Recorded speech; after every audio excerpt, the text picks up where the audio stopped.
cannot believe I didn't think about this sooner. I've got to have a way to keep him in the same spot.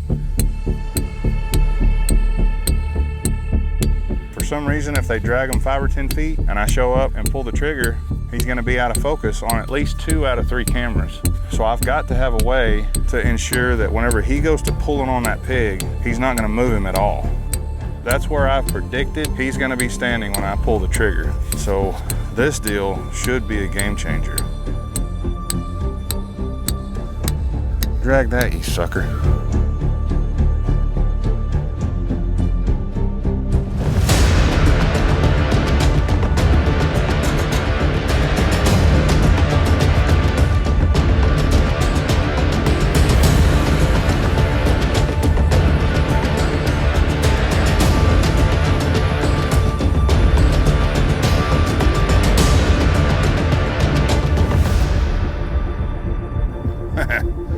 That ought to do the trick. Why did I not think of this sooner?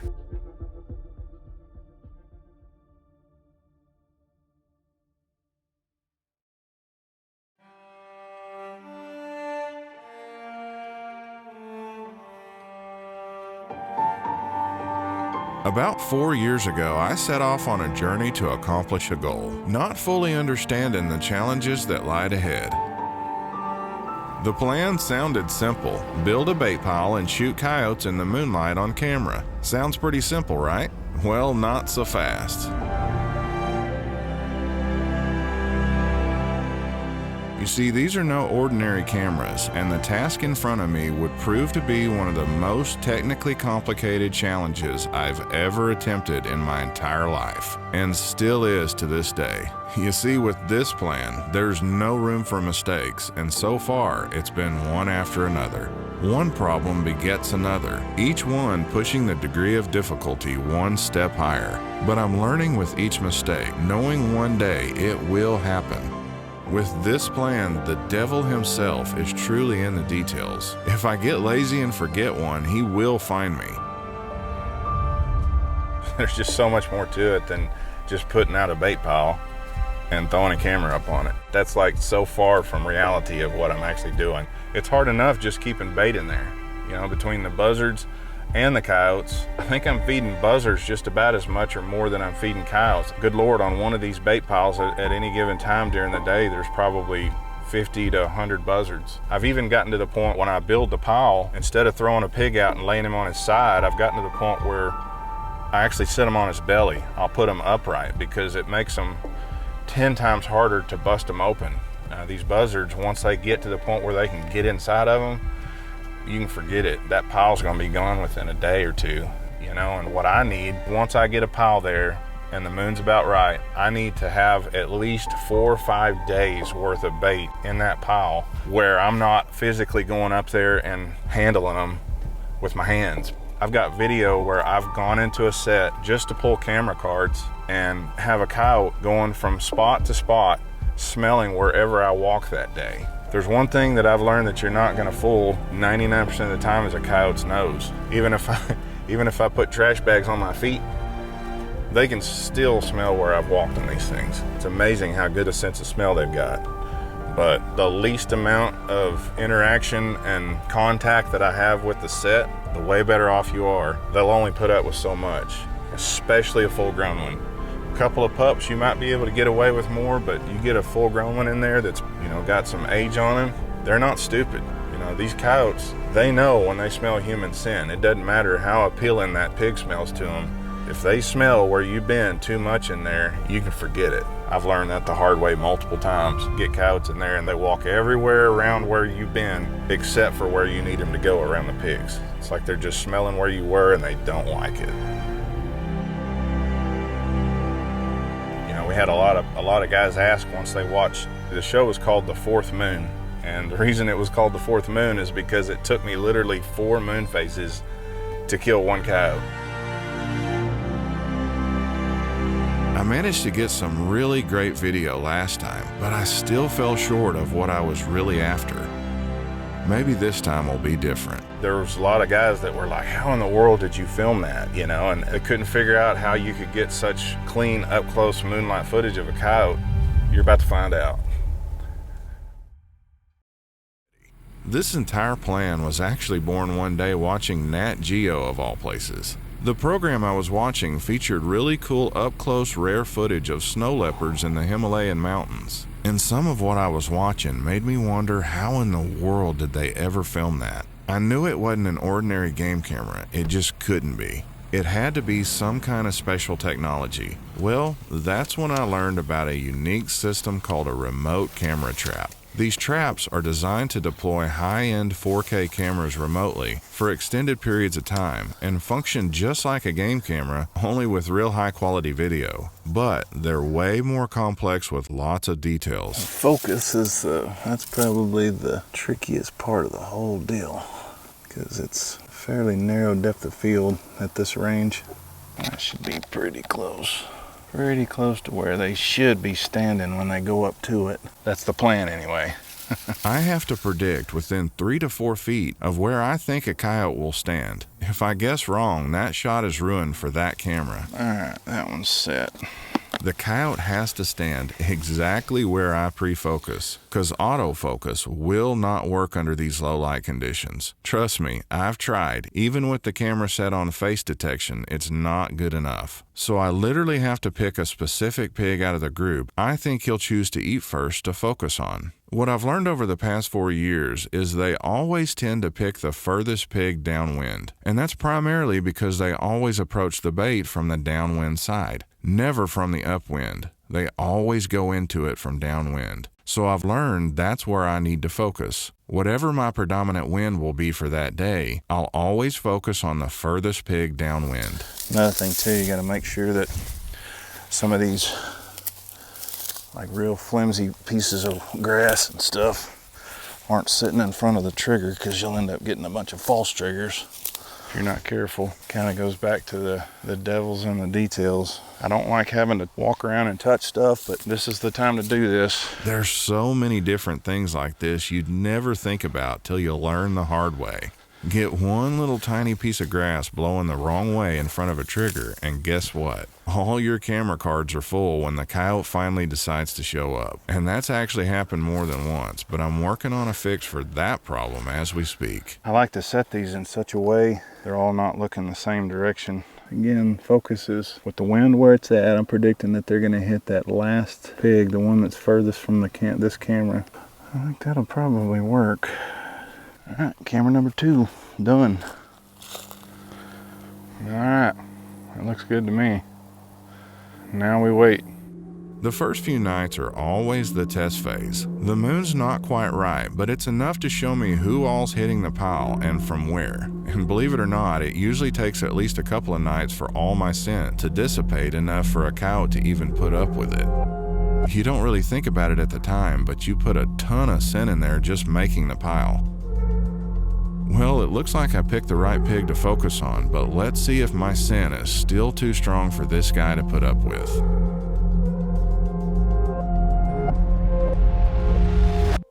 Uh-oh. He just got a whiff of Mr. Robinson. He likes fresh pig, but he really hates Mr. Robinson. I mean, think about this. This is 2 days later, and he still smells me. Again, the least amount of contact with the set, the better my odds are they'll actually stay and eat. But their nose is still good enough to catch me every time. That's how good they can smell.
Oh, come on, man. I know I stink sometimes, but geez. He'll be back. Y'all remember earlier when I said one problem begets another and another? Well, here you go. If you're trying to figure out what you're looking at also, don't worry, you're not alone. This is the same coyote from moments ago, just from one of the other cameras. And if you're wondering why it looks like complete garbage, well, that's what happens when you don't take precautions to keep your lens warm and it fogs over right when a coyote shows up.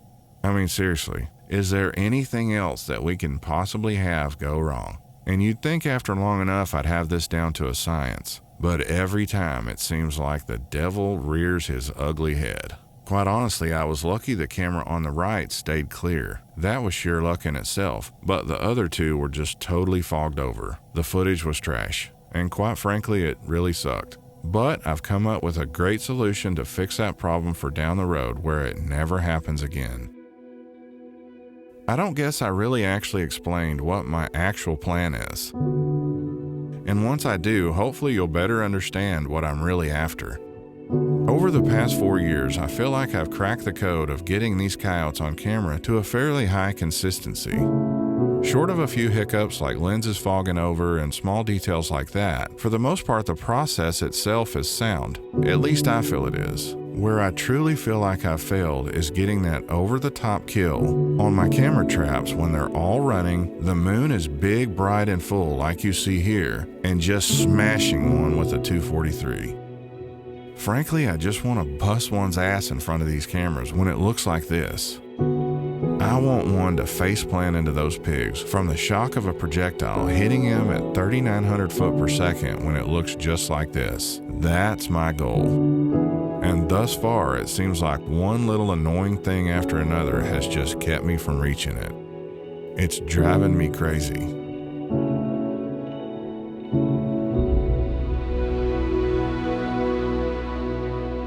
Being brutally honest with you guys right now, I hate failure.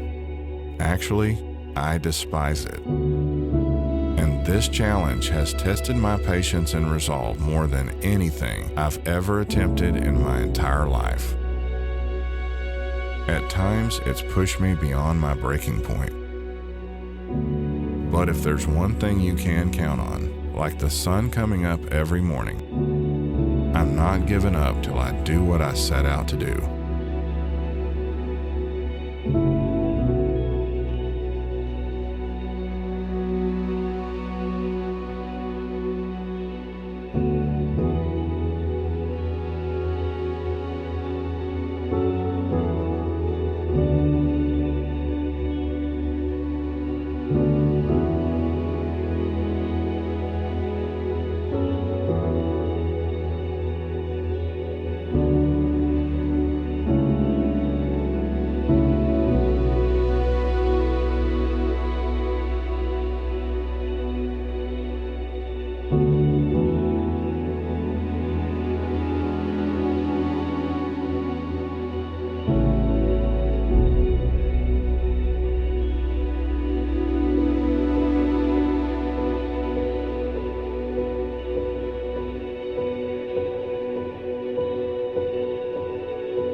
It was time to fix a problem that was long overdue. I just know I'm tired of coyotes dragging my pigs off. Cannot believe I didn't think about this sooner. Well, for the longest, I couldn't figure out how in the world I was going to keep these in one spot. I can stake them to the ground.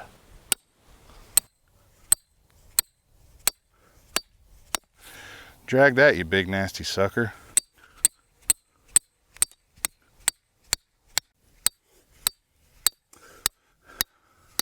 You know, even these bigger ones like this, eventually they get them to the point where they're gonna drag them too once they get them kind of wore down enough. This has got to work. The problem that I'm dealing with is I've got a focus area that's probably this wide. And if a coyote spends 20 minutes and can drag a pig that far, he's basically pulled them completely out of my range of focus. So I had to figure out a way to keep them in exactly where I focus, because that's critical. If they pull them 5 feet, that shot's done. So I've got to have a way to ensure that whenever he goes to pulling on that pig, he's not gonna move him at all, because that's where my focus is at. That's where I've predicted he's gonna be standing when I pull the trigger. So this deal should be a game changer. Can't believe I didn't think of it sooner. Should fix that problem altogether, hopefully.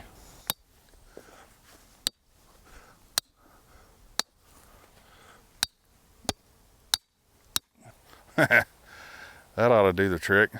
Why did I not think of this sooner? Well, hindsight's always 20/20. Allow me to introduce the boss.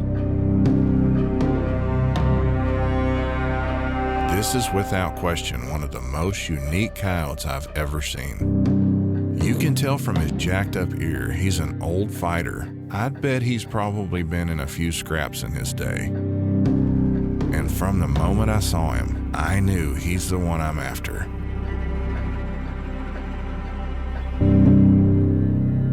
You can tell he's past his prime, but don't mistake that for him being old and weak, because any other coyote that got anywhere around him or the bait, he made it very clear who was in charge.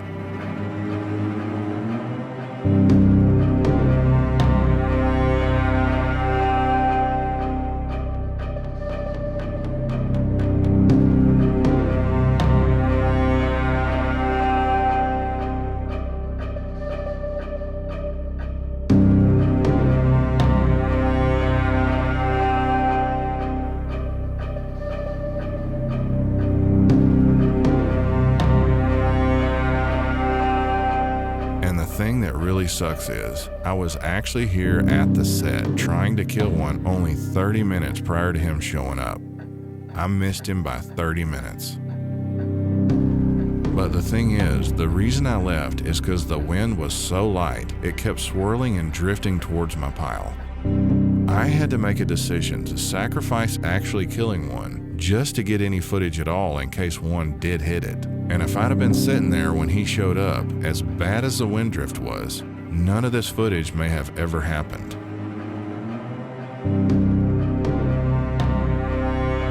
It was the price I had to pay to ensure I wasn't going to keep one from getting in there.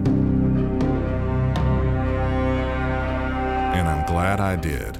It just wasn't the right night to pull the trigger.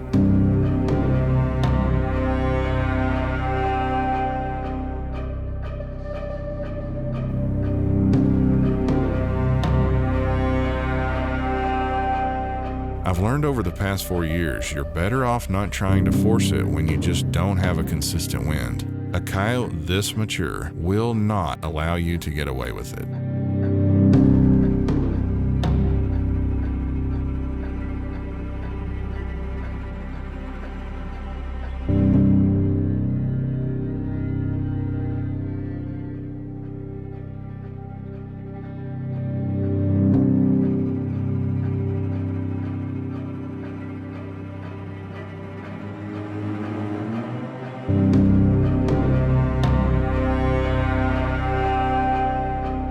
Uh-oh, looks like he's got company. Watch how he bows up to display dominance when the other coyote gets too close.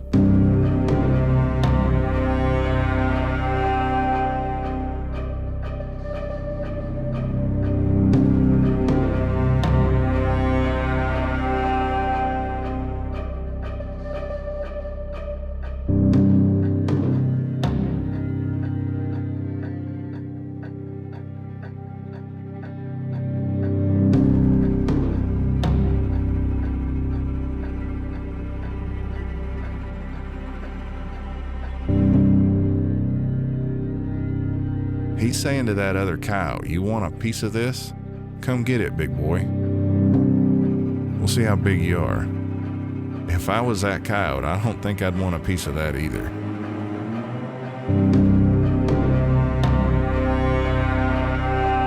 He just said, you get what I give you. And the other coyote said, yes, sir.